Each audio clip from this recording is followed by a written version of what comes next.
Résistance au choc, à la pluie, à l'immersion, aux rayures. Nous avons soumis l'iPhone X à nos habituels tests de solidité. Le résultat est sans appel, l'appareil est trop fragile. Son nouvel écran OLED et sa coque tout en verre n'ont pas résisté à l'épreuve des chutes. Nous avons placé le téléphone dans un tambour rotatif qui simule 50 chutes de 80 cm de haut. Pour les smartphones, cette étape est généralement une formalité. Mais pour 2 des 3 iPhone X testés, l'écran n'a pas résisté. Le verre n'a pas cassé, mais des bandes vertes sont apparues et l'un des modèles s'est mis à avoir de sérieux problèmes d'affichage.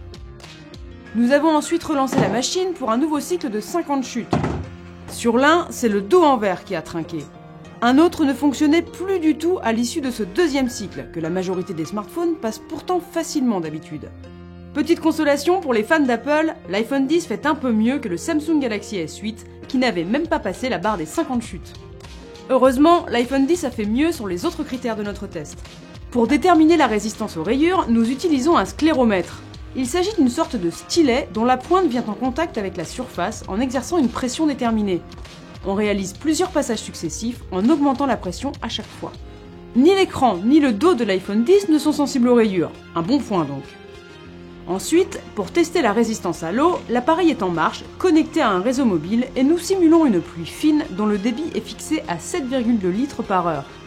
Le smartphone reste 5 minutes en tournant sous la pluie.